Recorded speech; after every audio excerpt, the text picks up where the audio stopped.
Okay, we're live, Thomas. Take it away. All right. So thank you everybody for coming here today. And today I want to talk about stateful stream processing in our second episode of stream processing course in our Streaming Academy. So what I want to cover today, the first is the actual difference between stateless and stateful processing. Then I want to talk about basic stream concept and how is that important in stateful processing, especially in scalability and fault tolerance. Then I want to talk about consumer groups concept and state checkpointing and how that is important in stateful processing as well. And then we're going to go to use cases. First, we're going to start with Windows operations, the most common application of stateful processing, and how you can use them to different problems, like, for example, a data normalization. Now, we're going to go through the theory slides and code for every bit here. So we're going to basically immediately show how each concept works in the code.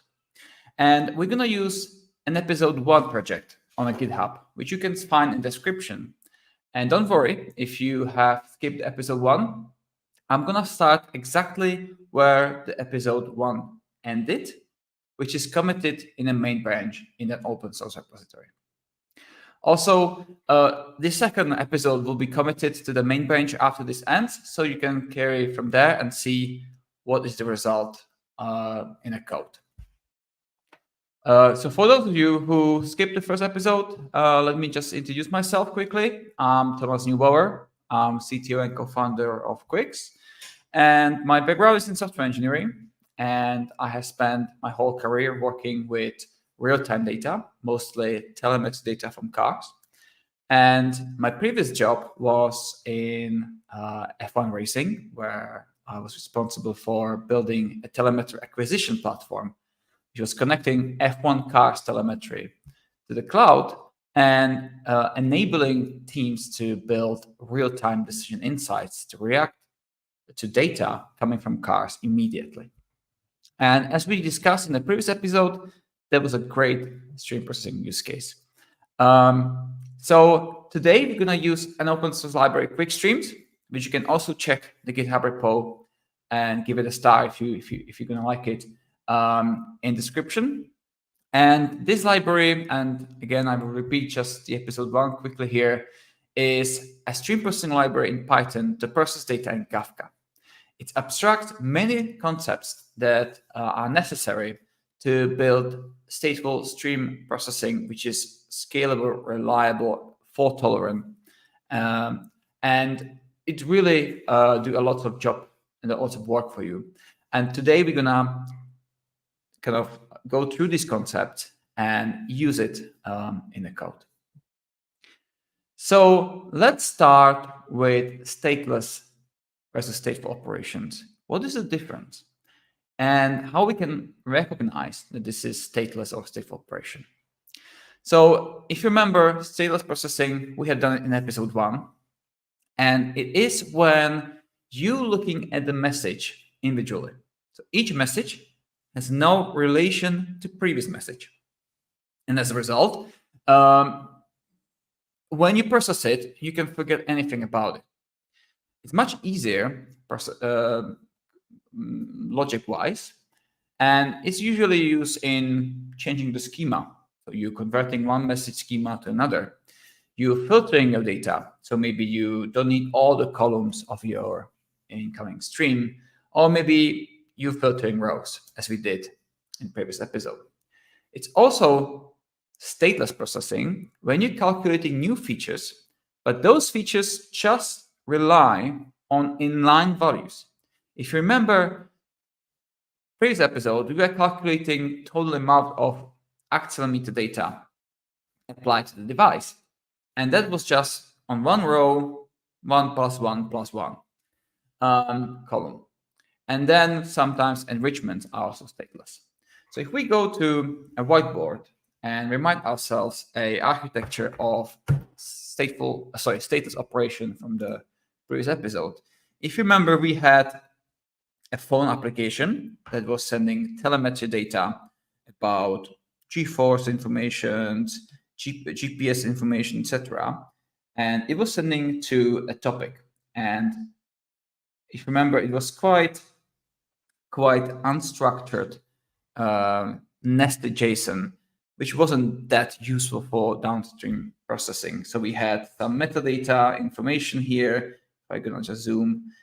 And then we had a payload property. And inside the payload property, we had an array where each sensor gets its own JSON document with the name of the sensor, its timestamp, and inside we had all dimensions of that sensor. What we have done in our data normalization service that we built together in the previous episode was that we have flattened that structure. We have split it, one message to multiple messages, and we just provided a nice flat structure of key values conforming a streaming data frame to output topic, which we called a table data. Now here, we also calculated a new column, which was G-force total, which was an inline column where we did this plus this plus this, and that all was a number here. Now, as a result, we don't need really anything from previous messages streamed to that topic. And that's why it is stateless operation. So let's move to stateful operation and how that differs from this. So stateful processing requires context of previous messages. There is a introduction of concept streams, which partition your data. And it's very important because you can only aggregate only data inside one stream. And it's usually used for aggregations over a different series, over a different time. So for example, you can do every hour, give me average of this stock, or open and close for this stock, high and low. You can get average speed per minute, or you can do a pre-processing of your data before you land it to a database, like downsampling, data normalization. You can also give a sensor readout a bit of smoothness and hysteresis by creating a rolling windows, like instead of reading the last sensor value, you can look at the average of last 5 seconds, for example. Now, this is much more complicated exercise than stateless processing, because you have to cover many concepts to build it in a scalable and fault-tolerant fashion. So if you go back to our whiteboard, let's introduce a concept which we can build on top of the previous example. So we still have phones sending our data. And now if we go to code, let's start where we ended before. So here, this is exactly where we left the code in the previous episode. We have here a raw replay. We have data normalization service. And here, if you remember, we first transposed the data, flattened it, and then we did some raw filtering, feature calculation. Then we just filtered the data above 50 kilometers or above 50 Gs applied to the device, and we output it to the topic. Great. So now what I'm gonna do is first I'm gonna get rid of this filter. It's no longer interesting for us. And I'm also gonna comment out the output topic because we're gonna do some testing. We don't want to pollute the output topic with different type of schema.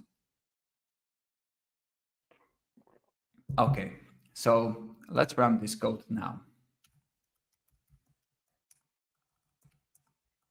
So I'm gonna go to data normalization folder. and run this service. Now, as you can see, we get where we left before. So we have timestamp, 3 columns of accelerometer data, and a newly calculated accelerometer total column. Now, if I now create another terminal and I go to our data generator and I run it and come back, now you can see that this is running and calculating the data. Great. So we are where we left, and we can continue. So going back to our whiteboard, let's imagine a use case of odometer. Now, if you buy a new car and you drive it from a dealership, it would have an odometer 0.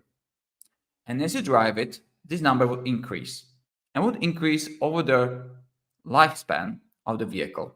Over the years, you're going to own it and drive it. And it's going to increase real time when you're driving it. And when you disable the battery and you restart the engine, the odometer will stay at the same value. It will not go back to 0. Now let's try to calculate the same thing with our phone, except instead of mileage, let's use the forces applied to the device. So you can think of it a total amount of wear and tear to the device based on how many times it was dropped on the floor, etc. So we still have our phone as a data source. We are still sending the same data to a topic, but this time we're going to have a service deployed twice to explain the concept. And each service is going to be under one consumer group called odometer. Now that is very important, and I will show you why in a code. Each instance of this service is going to have a state, a database where we're going to persist the odometer. So when we restart the service, we're not going to start from 0. And then we're going to just output this data into odometer topic, where we're just going to get always the last value, which we're going to print in a dashboard. You can imagine this as a simple web browser, application, or the screen on your car. All right. So now let's code this exact function, and then let's go back to this whiteboard to explain the details of this concept. So going back to here, I'm going to stop this service, and I'm going to go to the top, and you see on the line 10, there's very important setting for the app. It's the consumer group. But this time we are odometer v1. So we're telling the Kafka that this microservice, regardless how many times it's running, it's one group processing data and load balancing the load. In other words, if I'm going to run this service twice, I would load balance the data to get 50% for each service, roughly 50%. Now, if I save it now, and what I'm going to do here is create a new method called odometer sum. Here, I'm going to get the actual row, and I'm going to start with a naive implementation. I quite often see this implementation done by accident because it's the most straightforward way of doing this. But this has a major flaw, which is it's actually not stateful, which we're going to see in a second. So here, if I just get an odometer equal to 0, so we're going to start with the default state, which is 0. Always you have to come up with a default state. Sometimes it's 0, sometimes it's an empty array. It really depends on a use case. So we're going to start with odometer 0. And here Well, it's quite simple. So we're gonna do odometer plus equal, and here row accelerometer total, and I'm gonna return the odometer. Good. So now here I'm gonna apply this and just change how I'm printing it so it's a bit simpler. All right, so this should start now from 0. So if we scroll up, well, unfortunately, it's too many items from there. But if I now go to the raw replay and start it again, you can see this is going to increase. So this is basically an equivalent of me now driving the car or driving the phone or using the phone and increasing this sum. It's basically a sum aggregation of one numerical value. Great. Here's the problem though. Now, if I stop this service, and that could be because I'm just literally want to update it, maybe there is a hardware failure in my Kubernetes cluster, maybe there's a bug in my code, doesn't really matter. And I run it again. Now, unfortunately, I have adopted a second-hand car dealership tactics here, and I have reset my odometer to 0. So this phone now acts like a brand new, but it isn't, of course. So what we have to do here is to change this to use a stateful processing. So regardless what we do, we're never gonna skip or miss a single row of mileage or single row of data coming to our phone. But we also need to make sure we don't count any row twice. And as you see, we're getting to the complication of the stateful processing, and we're gonna cover everything, don't worry.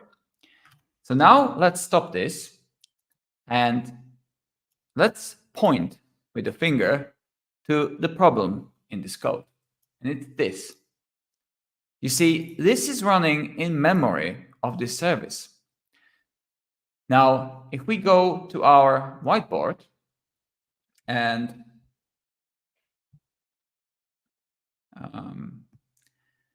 going back here, what's basically happening is that we had a number in this microservice somewhere in the memory and not in the database. And when we get restarted, of course, this number got deleted. So let's now go back to our code and let's fix that. So we're going to delete this odometer here. You can delete this as well. And we're going to have here a second parameter called state. Now, that is a state object that you can import from Quix streams.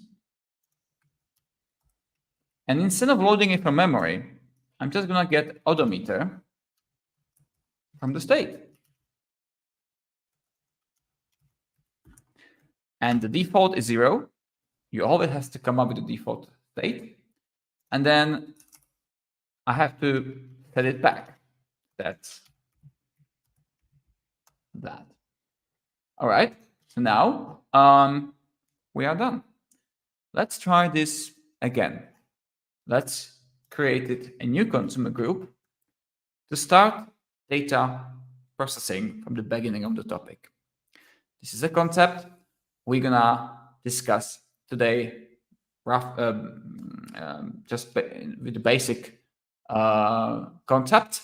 And in the future episodes, we're gonna go deeper how this actually works. So now if I run this, I have to first tell the Quix streams that this is a stateful processing application, because normally it's stateless by default. All right, so now I'm going to run this again. And we are at 25,000 Gs in the lifespan of this phone. Great. Now I'm going to run my generator again. So you see it's increasing. Amazing. So this is going up. Now, if I stop this service and start it again, you can see we stopped at 25,448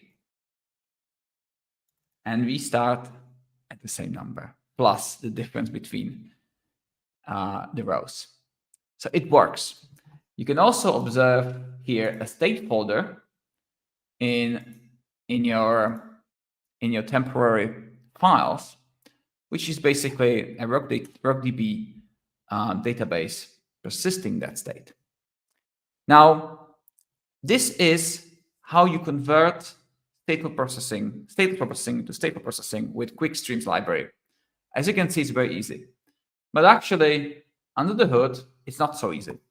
So let's try to explain what's really happening on the whiteboard. So as you probably notice here, I have two colors, two phones.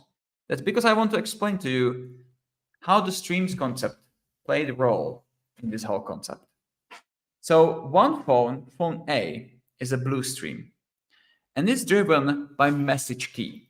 So here you see that phone A is the ID of the phone is carried in the message key of all messages we send throughout the topic here.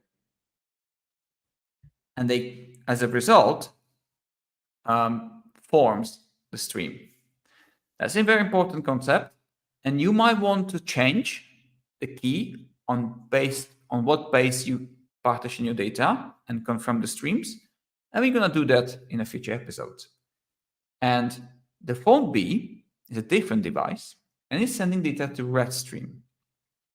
And that is important because when we then process this data with our odometer service, because we run this twice, the 50% of all streams will go to one instance, and 50% of other streams, other phones, will go to another instance of the service.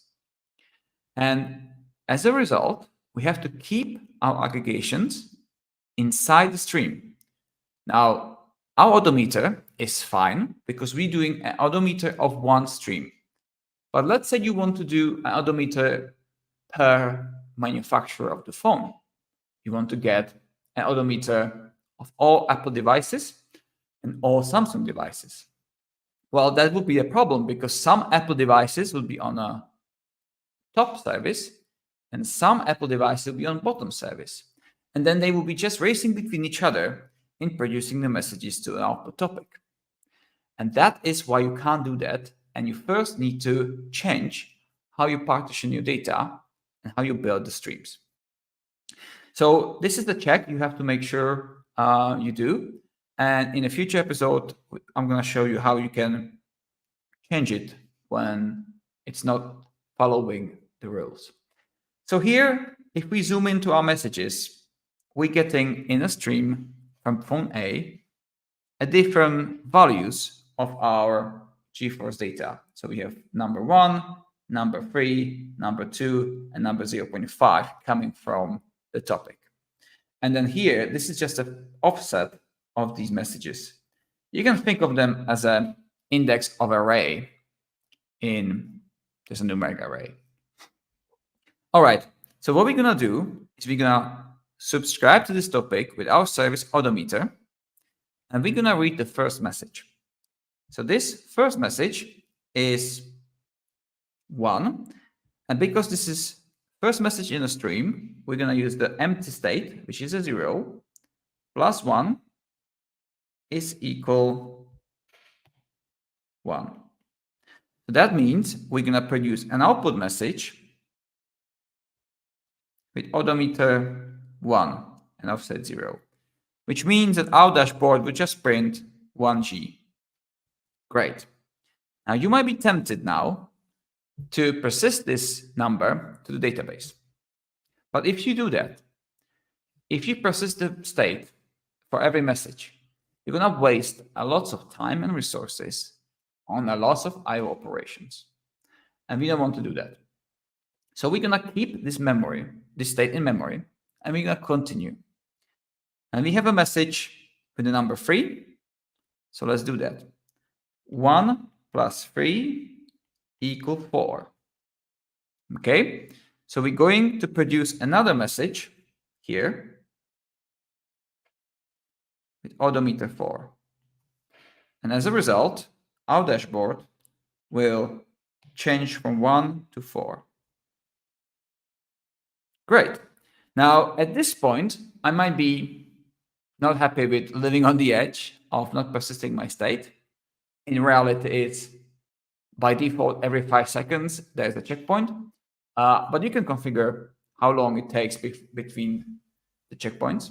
So what I'm going to do is say, OK, at this point, I'm going to commit to the input topic how far I went with my processing.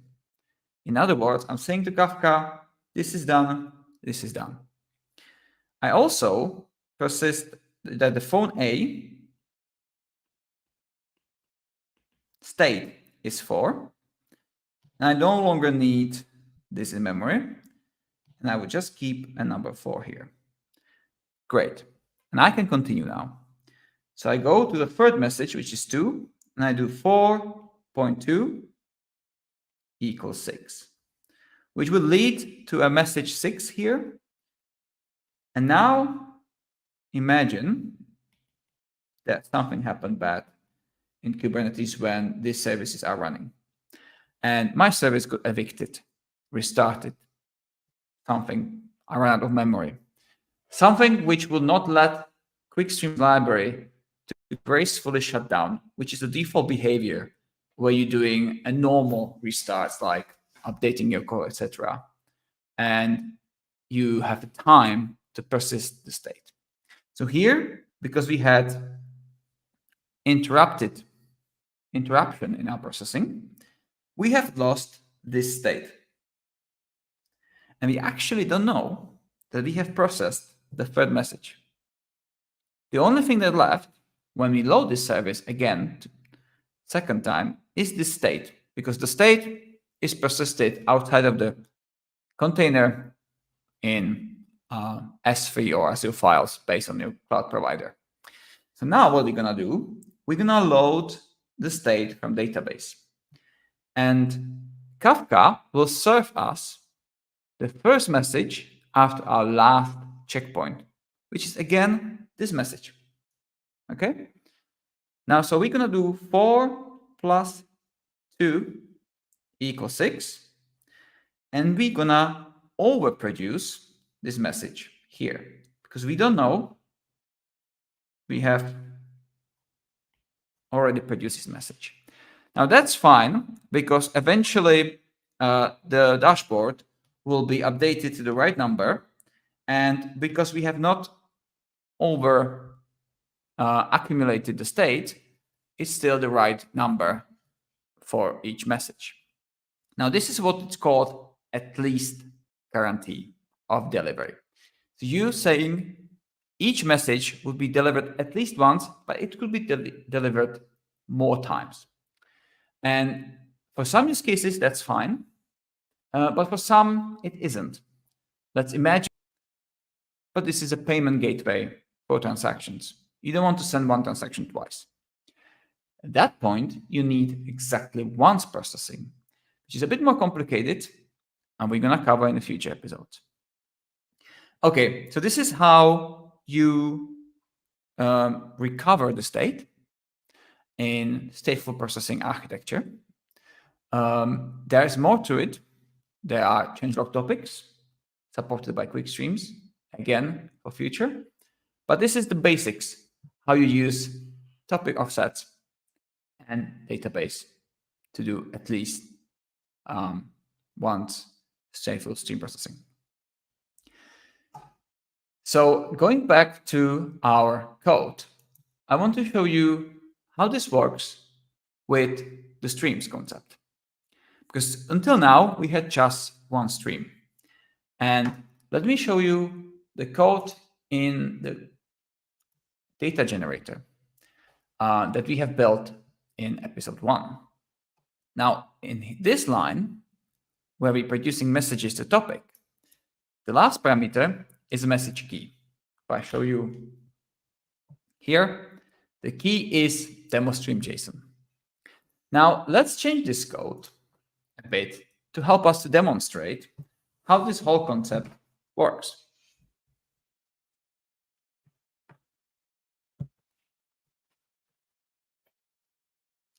So I'm going to import system package. And I'm going to replace this with argument from console. And now I'm going to go and here produce a phone A. And now I'm going to stop this service and print a bit more information for us. So here I'm going to include a metadata, which will give me not just row, but also key, timestamp, and headers, which I don't need for now. And then here, let's first print the key.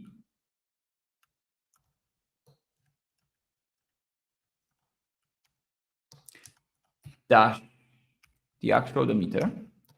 And let's see what we get here.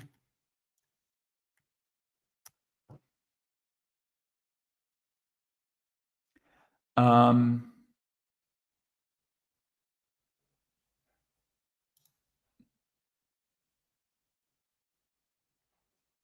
think I have done too many things here.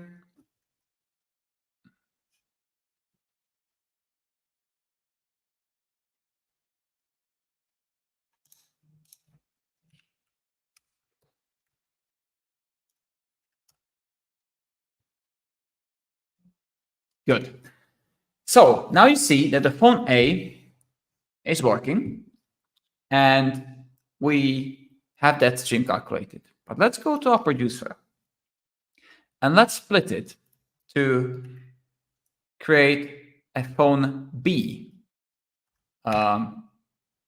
stream. So now if I go back, you can see that this is going zigzag. And let me stop it for a second. So you can see that the number is very different for phone B because phone B started sooner. All right. Now, what if I do this?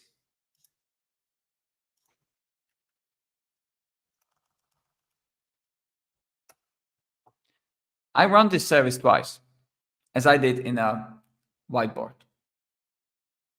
You see? So what happened now in front of your eyes? That we have increased the size of our consumer group from 1 service to 2. And as a result, the second instance took one stream from 2 and load balanced the data between the 2 microservices. Now, if I stop this first microservice, the second one now picked that stream that was left hanging and now processing again both. And this is how the Kafka and Kubernetes work together with QuickStream's library to do a stateful stream processing, which is scalable and fault tolerant at the same time. So you can see now, regardless of basically assigning these streams to different instances, we are still having a number and we never started from 0. All right. So that is the basics here. This is the most simple aggregation, which is a sum. You can imagine we cannot do sum, but we can do average or min, max, first, last, standard deviation. We can do aggregation where we get multiple items in a bucket. There's lots of things you can do. Now, let's go to another concept in the stateful processing, which is Windows operation. Quite often, you want to perform this aggregation, but you don't want to do an infinite aggregation like we did right now with the sum, because that quite often are not that practical. You want to time box it to some window over time. There are three most common Windows operations. There is a tumbling, hopping, and sliding window. So let's start with the tumbling, which is the simplest one. And let's go back to our whiteboard to explain it.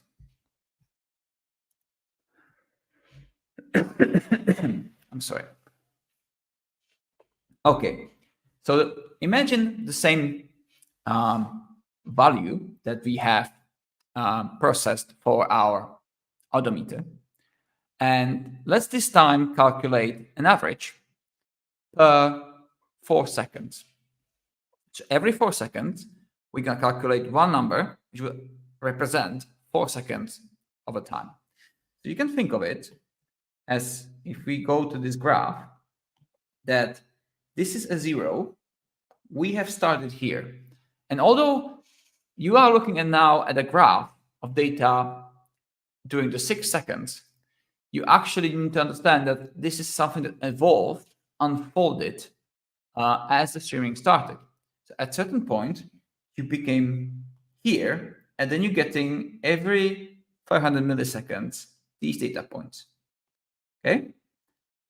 And it's important to kind of understand that that's what is happening during the normal stream processing situation. Okay.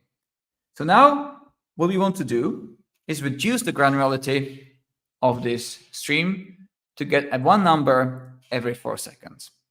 So you can think of it as every 4 seconds, or maybe let's do every 2, so we have a bit more windows here.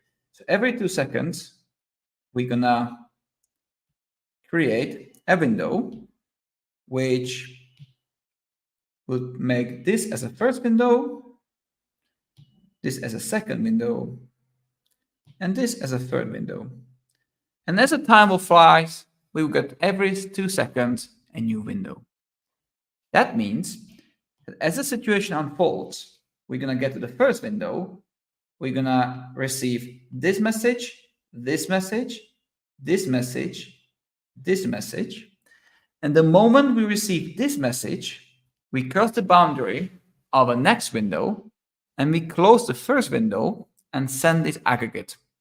In our case, what we're basically doing, we're getting the numbers, the values of these 4 messages, and we're getting mean of them. You can, of course, choose any aggregation you want. And let me explain the actual mechanics of this operation. But before we go there, let's just do it in a code. So here, I'm just going to close the second consoles. And here, let's get rid of the odometer. We no longer need it. And also here. The first thing we're going to do is we're going to take we're going to extract the number from the message, because now we have multiple columns in our message, and we just need this accelerometer total. And then we're going to apply tumbling window with the duration of 2 seconds. And then there's a grace period.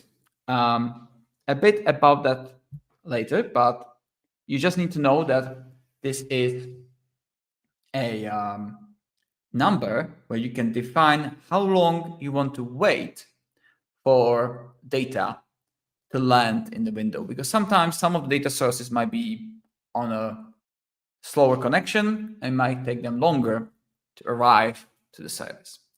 So let's, I don't know, get a 1 second here. And then I'm going to do the mean.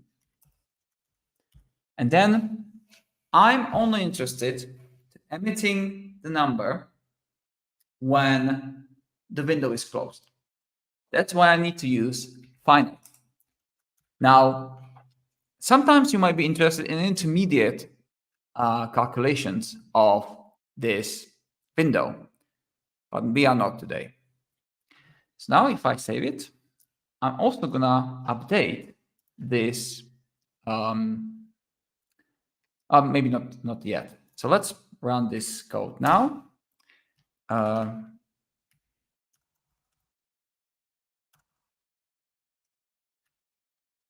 And here,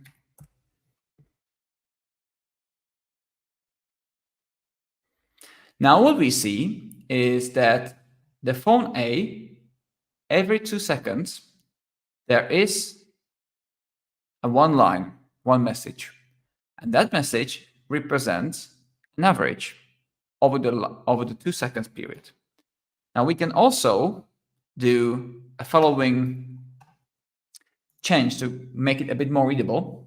So what we can do is say, okay, SDF end is equal SDF and apply lambda epoch, because obviously epochs are a bit harder to read.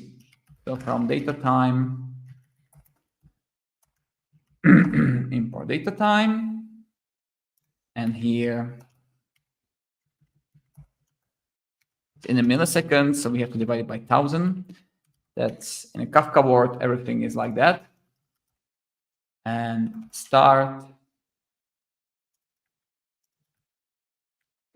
And let's convert it to string so it's easier to read for us.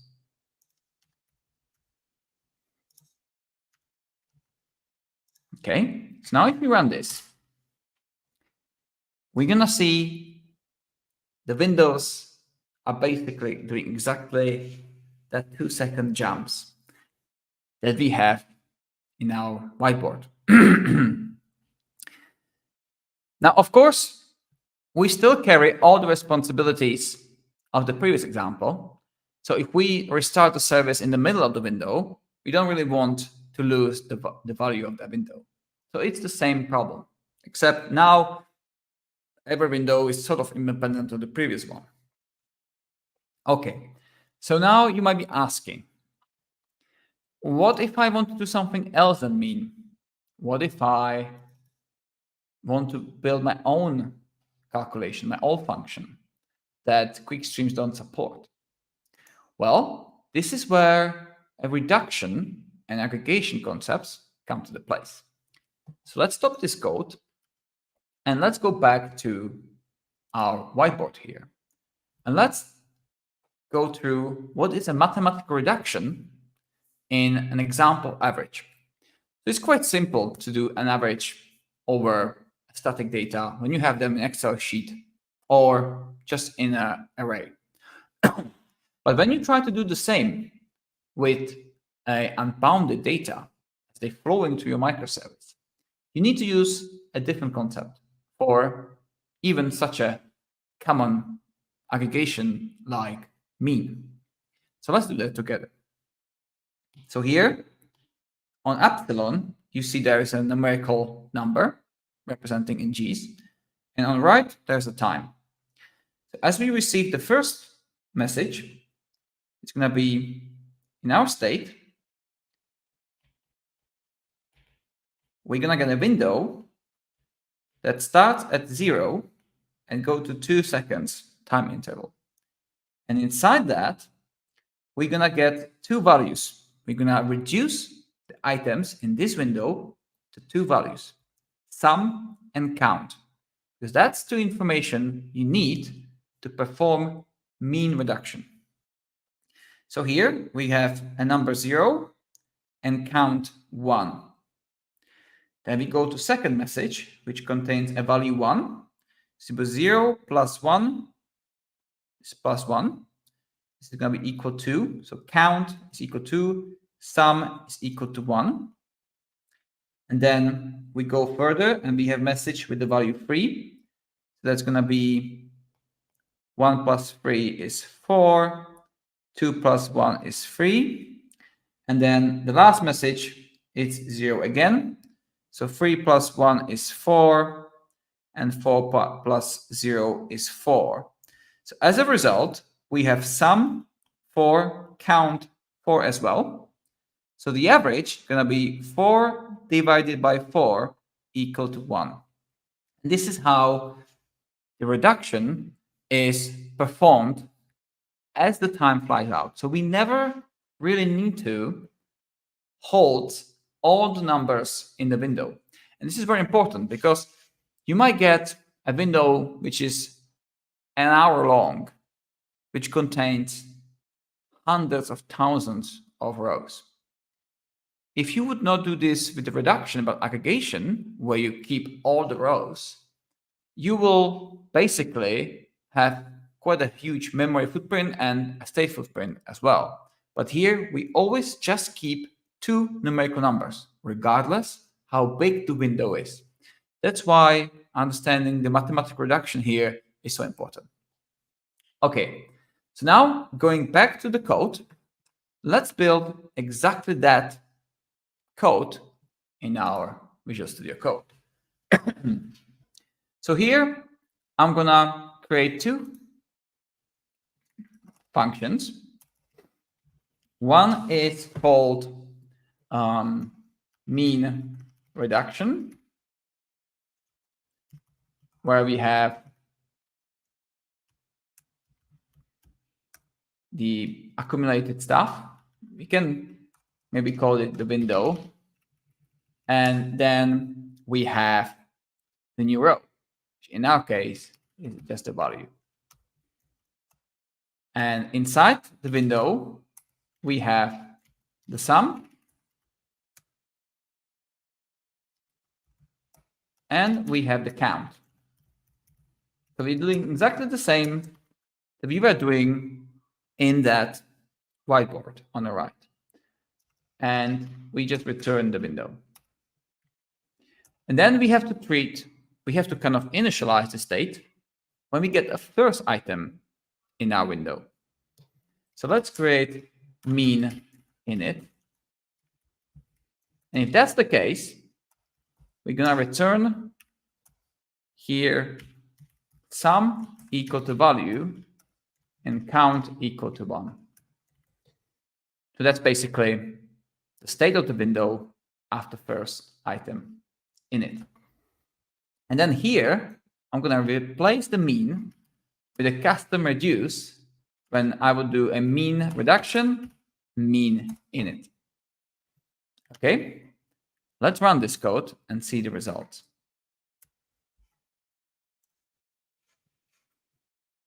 Okay, so now we see that every 2 seconds, we receive sum and count. And I just realized I'm talking for a very long time. Steve, is everything okay with the connection? Yeah, all good, Thomas. Yeah, thanks a lot. I can see everything and hear everything loud and clear. All right. So now what we see is that we have this state for each window, and we are we're getting almost the result. But the last thing we have to do is just do what we have done in a whiteboard at the end, remember. So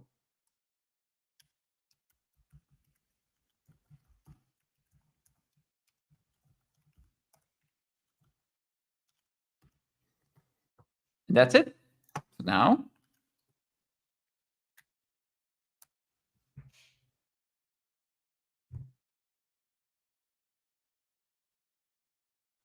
we're going to have to run the producer again. This run out. Oh la la. So now we have performed a custom reduction to calculate a mean over the 2-second period. So what we basically, in a nutshell, done, we have reduced the amount of data we have by a factor of 4, because we get 2 messages per second, and that means 4 messages per 2 seconds. And now we're collapsing that 2 seconds to one value only. So if you would have a database after this, which we're going to have next episode, you would basically reduce the storage pretty much by factor 4, although not entirely. Okay, so that's a tumbling window. So now if we go back to our whiteboard and discuss more types of windows, because this is one window, but then we have a hopping window. A hopping window has slightly different application. It's quite useful for introducing some sort of context to a measurement. Now you can think of, you want to detect that a person crashed having this phone in a pocket, and you want to see that there's more than just one value going above the threshold. Maybe you want to look at 1 or 2 seconds worth of data with a continuous forces applied to it to raise an alarm. Maybe you want to smooth the data. Imagine a GPS data draw on a map. You want to remove the spikes of a poor signal. And then what you do is do some smoothing and make the path on the map more following the street. Or, which we're going to do today, you want to use the hopping window to normalize your data. So let's look at this graph as we did for tumbling window. Now let's increase the size of the window to 4 seconds. So it's easier to explain. So in this example, our first window will start from 0 and go for 4 seconds. The second window would go in a step that we define. So let's say this is going to be a 4-second window with 1 second step. That means this is a second window. And the third window would be here. In other words, when these windows ends, okay, so here, here, here, we're going to produce a message which will contain an aggregation of these data. Okay? Now, this means we can effectively kind of control the rate of output messages as well. And we can also control to how long history we want to include in our reduction that we do. So if I go back to my code and stop this and change the tumbling window to hopping window and change this to 4 seconds and add another parameter here, 1000. So this is going to be a hopping window of 4 seconds with 1 second step. And we're going to wait 1 second for late arrivals. And I run it again. And run the producer again. Now what you're going to see, we're getting message every second. And that message represents a window of 4 seconds back. So if you go to end column, you see that the end goes 4 seconds back, 4 seconds back, 4 seconds back. See? And this is the number which represents an average of all values that have been sent in this time period in the past. Now I can, of course, change the rate, how often we move this window to the right. So let's say I want not to do this every second, or maybe I want to do this every 2 seconds. Then I will get the same aggregation, just less often.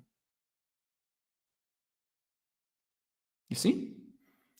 So this is the hopping window. Now let's briefly discuss a sliding window before we go to the actual application of this technique to real use case. So here, this is a hopping window. And the last window I want to describe very briefly today is a sliding window. Sliding window is actually quite similar to the hopping window, except the step is not deterministic. You don't jump in a predefined time period, but you jump every time you get a new message. So let's say I'm going to create a 4 seconds long window again. So here I have this window. And then the next window going to be straight after the next message. So here. And the next one going to be when we receive this message. So here. And how often and how much this window going to step is purely driven by incoming data. And what it's basically doing is that we always dropped a bit of a bit of data here, and we add a bit of data here. So that's a sliding window. Okay, so let's now go to the actual application of window operation. So for that, we're going to use the tumbling window in the middle. So if you remember, in the previous episode, we have got quite difficult data on input. And let's actually remove all this code we have done so far to remind ourselves what we're dealing with here.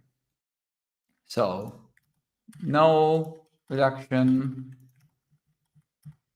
none of this. We can keep these 2 columns actually for now, and none of that. And let's print here the row, but let's print it as a JSON. So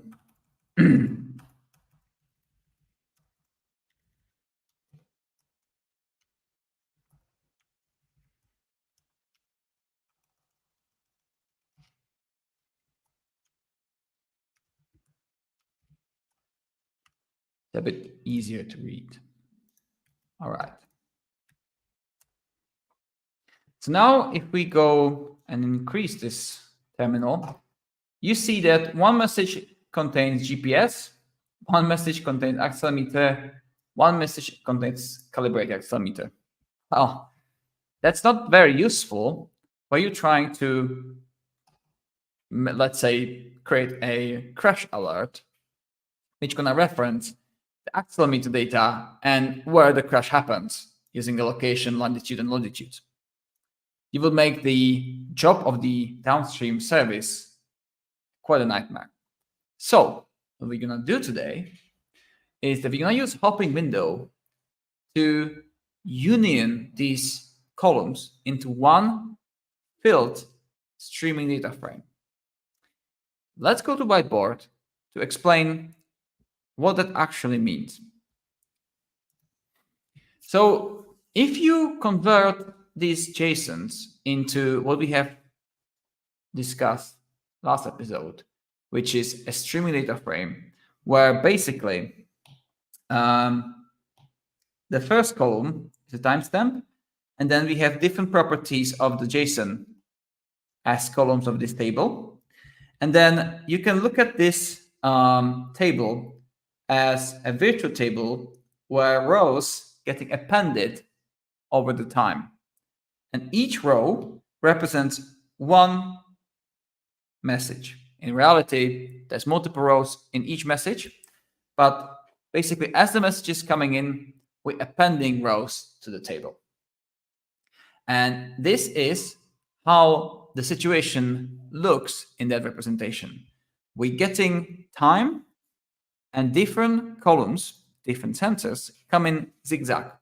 Sometimes we have GeForce data, Sometimes we have GPS data here. Sometimes we have access data.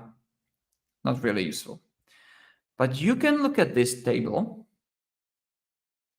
like 90 degrees transposition of our tumbling window graph. So in other words, what we can kind of visualize this is as a window, which is 4 seconds long, or 2 seconds long in this case, and looks like this. And then we can move it by, let's say, 1 second period. So now what we're going to do here is we're going to aggregate the data in the window to use the last value. That would mean this.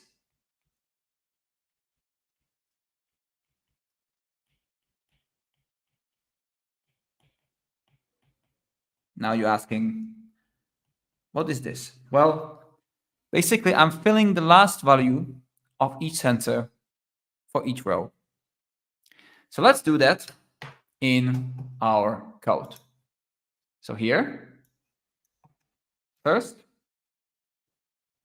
I'm going to do SDF hopping window.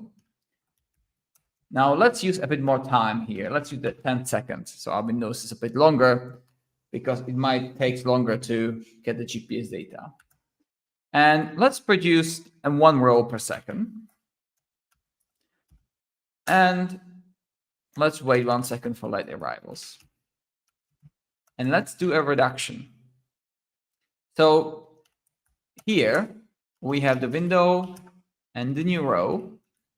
And what we're going to do is create, basically append the new row to the window. So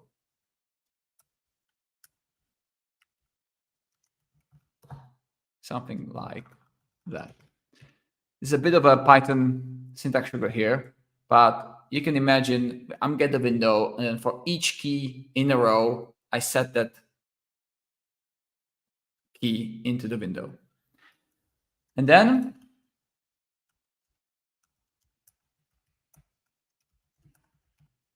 initialization, I'm just going to use, well, I'm getting the row for the first row. And that's it.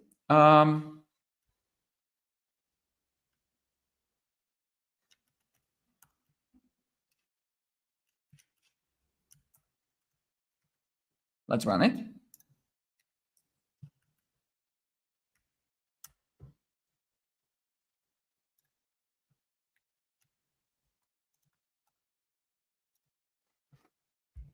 Okay, so now you can see that if I make it a bit bigger, now we're getting all the columns in the output. That's what we wanted. Now, if we go back to whiteboard to just visualize what happens every time we move the window. So let's say that this blue is one window where we're gonna print this value.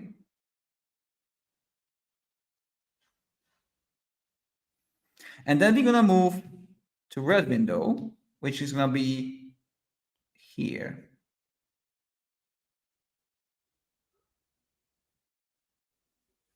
And then we're gonna just do this. Okay. And we're gonna print this. And this is how we move over the time as we're doing this. So we are basically almost there. Now, let's stop this service. And let's do some last touches to get exactly what we want. So first, when we have here 3 timestamps. That's a bit of a chaos. So what we're going to do? Well, we're going to use the end of the window as a timestamp in output. And then we're just going to copy all the columns into the output. So we're gonna do here is SDF dot apply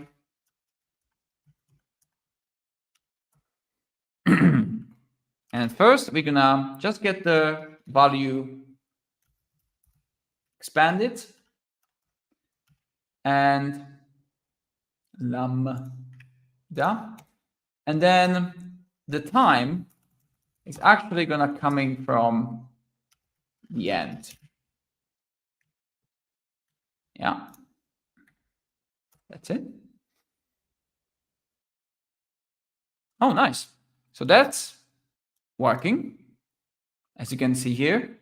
Now, only thing I have to do is do this before I print it. So you actually see the results.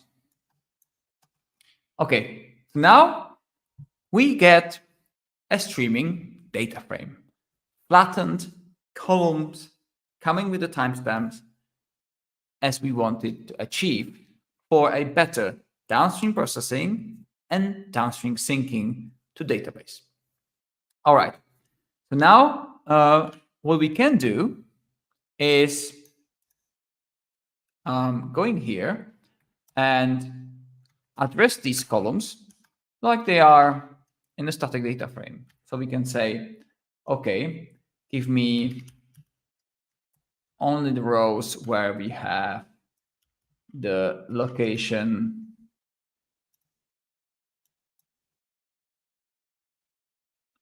latitude,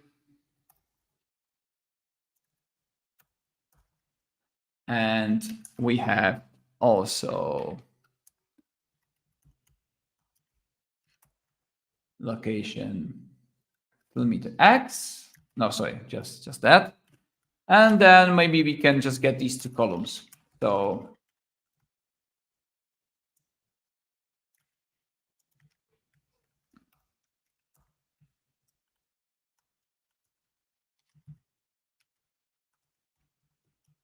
great. And let's add the time as well. Quite important. So we're gonna get 3 columns.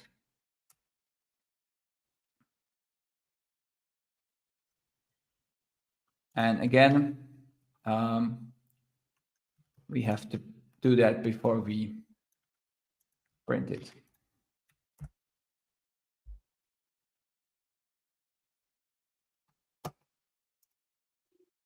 We're gonna run the producer again. Amazing. So now we get exactly 3 columns. Now we can go and change the sprint again to get that nice tabular representation. So we can do something like that.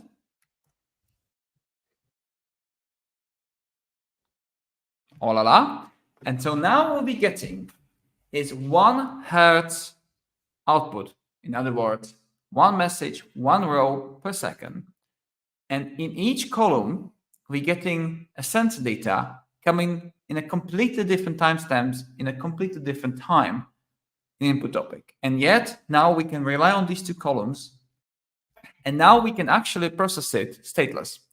So we can say if the value of G4 is over 10, use the latitude to create an alert.